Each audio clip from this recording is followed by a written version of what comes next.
ಮಕರ ಸಂಕ್ರಾಂತಿ ಹಬ್ಬದ ಹಾರ್ದಿಕ ಶುಭಾಶಯಗಳು. ಉತ್ತರಾಯಣ ಪುಣ್ಯಕಾಲದಂದು ನಮ್ಮ ಸನಾತನ ಸಂಸ್ಕೃತಿಯ ಪ್ರಕಾರ ನದಿಗಳಲ್ಲಿ ಸ್ನಾನ ಮಾಡ್ತಕ್ಕಂಥದ್ದು, ಪುಣ್ಯಕ್ಷೇತ್ರಗಳಿಗೆ ಹೋಗಿ ಬರ್ತಕ್ಕಂಥದ್ದು, ಹಾಗೆ ಪುಣ್ಯ ನದಿ ಸ್ನಾನ ಮಾಡ್ತಕ್ಕಂಥದ್ದು, ಅದನ್ನು ಬಿಸಿಲನ್ನು ಮೈಗೆ ಬಡಿಸ್ತಕ್ಕಂಥದ್ದು ಹಿಂದಿನ ಸನಾತನ ಧರ್ಮದಿಂದ ಬಂದಿರತಕ್ಕಂಥದ್ದು. ಜೊತೆಗೆ ಆರೋಗ್ಯಕ್ಕೂ ಅದು ಸದೃಢವಾಗಿರ್ತಕ್ಕಂಥ ಶಕ್ತಿ ಕೊಡ್ತಕ್ಕಂಥ ದಿನ ಯಾವುದು ಅಂತಂದರೆ ಮಕರ ಸಂಕ್ರಮಣ ದಿನ. ಇದನ್ನು ಎಲ್ಲರೂ ಸಹಜವಾಗಿಯೇ ನದಿಗಳಿಗೆ ಹೋಗಿ ಸ್ನಾನ ಮಾಡ್ತಕ್ಕಂಥ ಪದ್ಧತಿ ಮೊದಲಿಂದನೂ ಬಂದಿದೆ. ಹಾಗಾಗಿ ನಮ್ಮ ಕಂಪ್ಲಿ ತುಂಗಭದ್ರಾ ಅಭಿಯಾನ ಸಮಿತಿ ವತಿಯಿಂದ ಹೊಸ ಕ್ರಾಂತಿಯನ್ನು ಮಾಡಲಿಕ್ಕೆ ಒಂದು ಹೆಜ್ಜೆ ಮುಂದೆಯನ್ನು ಇಡ್ತಾ ಇದ್ದೀವಿ. ಅದೇನು ಅಂತಂದರೆ ವಿಷಮುಕ್ತ ಸ್ನಾನ, ವಿಷಮುಕ್ತ ನದಿ ಸ್ನಾನವನ್ನು ಮಾಡ್ತಕ್ಕಂಥ ಅಭಿಯಾನ.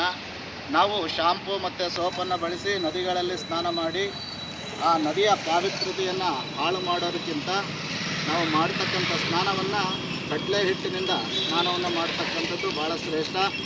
ಕಡಲೆ ಹಿಟ್ಟು ತ್ವಚೆಗೆ ಕಾಂತಿಯನ್ನು ಕೊಡೋದ್ರ ಜೊತೆಗೆ ದೇಹದಲ್ಲಿರ್ತಕ್ಕಂಥ ಕೊಳೆಯನ್ನು ತೆಗಿತಕ್ಕಂಥ ಕೆಲಸಗಳನ್ನ ಮಾಡ್ತದೆ.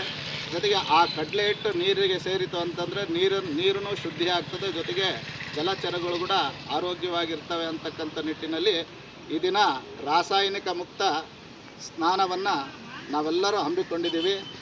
ಈ ತುಂಗಭದ್ರಾ ನದಿ ಇಡೀ ನಮ್ಮ ಕರ್ನಾಟಕಕ್ಕೆ, ನಮ್ಮ ಬಳ್ಳಾರಿ ಜಿಲ್ಲೆ, ಆಂಧ್ರಕ್ಕೆಲ್ಲ ಜೀವನಾಡಿಯಾಗಿದೆ. ಇಂಥ ನದಿಯನ್ನು ನಾವು ಉಳಿಸ್ಬೇಕು, ಬೆಳೆಸಬೇಕು, ಅದನ್ನು ಕಾಪಾಡ್ತಕ್ಕಂಥದ್ದು ಪ್ರತಿಯೊಬ್ಬರ ಕರ್ತವ್ಯ ಆಗಿದೆ. ನಾವು ಮುಂದಿನ ಪೀಳಿಗೆಗೆ ಏನಾದರೂ ಮುಂದಿನ ಪೀಳಿಗೆ ಮಕ್ಕಳಿಗೆ ನಾವೇನಾದರೂ ಕೊಟ್ಟು ಹೋಗಬೇಕು ಅಂತಂದರೆ ಅದು ಒಳ್ಳೆಯ ಭೂಮಿ, ಒಳ್ಳೆಯ ನೀರು, ಒಳ್ಳೆಯ ವಾತಾವರಣ. ಹಾಗಾಗಿ ನಾವೆಲ್ಲರೂ ಈ ಒಂದು ತುಂಗಭದ್ರಾ ನದಿಯ ನೀರನ್ನು ಕಾಪಾಡ್ತಕ್ಕಂಥ ಕೆಲಸವನ್ನು ಮಾಡೋಣ. ಹಾಗೆ ಪಾವಿತ್ರ್ಯತೆಯನ್ನು ಕಾಪಾಡ್ತಕ್ಕಂಥ ಕೆಲಸ ಮಾಡೋಣ. ಹಾಗೆ ನಮ್ಮ ದೇಶದ ಸಂಸ್ಕೃತಿ, ನಮ್ಮ ಆಚಾರ ವಿಚಾರ ಮತ್ತು ಪವಿತ್ರವಾಗಿರ್ತಕ್ಕಂಥ ಹಬ್ಬಗಳನ್ನ, ಅದರ ವಿಶೇಷತೆಗಳನ್ನ ತಿಳ್ಕೊಂಡು ಮಾಡ್ತಕ್ಕಂಥ ಪ್ರಯತ್ನ ನಾವೆಲ್ಲರೂ ಮಾಡೋಣ ಅಂತಕ್ಕಂಥ ಈ ಒಂದು ಸಂದರ್ಭದಲ್ಲಿ ಮಾತನ್ನೇ ಹೇಳ್ತಾ, ಹಾಗೆ ಈ ಒಂದು ಸಿಟಿಗಳಿಂದ ಬಿಡ್ತಕ್ಕಂಥ ತ್ಯಾಜ್ಯ ನೀರುಗಳನ್ನ ಅಲ್ಲಲ್ಲಿ ಸಂಸ್ಕರಣಾ ಘಟಕಗಳನ್ನ ಮಾಡಿ ಅವನ್ನ ಶುದ್ಧಿ ಮಾಡಿ ನದಿಗೆ ಬಿಡ್ತಕ್ಕಂಥ ವ್ಯವಸ್ಥೆಯನ್ನು ಮುಂದಿನ ದಿನಗಳಲ್ಲಿ ನಗರಸಭೆಗಳಾಗಿರ್ಬೋದು, ಪುರಸಭೆಗಳಾಗಿರ್ಬೋದು, ಇವೆಲ್ಲವೂ ಕ್ರಾಂತಿ ಮಾಡೋದ್ರಿಂದ ವಾತಾವರಣ, ನೀರು ಪರಿಶುದ್ಧಿ ಆಗ್ತದೆ ಅಂತಕ್ಕಂಥ ಮಾತುಗಳನ್ನ ಈ ಸಂದರ್ಭದಲ್ಲಿ ಹೇಳ್ತಾ, ಈ ದಿನ ತುಂಗಭದ್ರಾ ನದಿ ಅಭಿಯಾನದವರು ಕಡಲೆ ಹಿಟ್ಟನ್ನು ಎಲ್ಲ ಪುಣ್ಯ ಸ್ನಾನ ಮಾಡ್ತಕ್ಕಂಥವರಿಗೆ ಹಂಚುತ್ತಿದ್ದಾರೆ.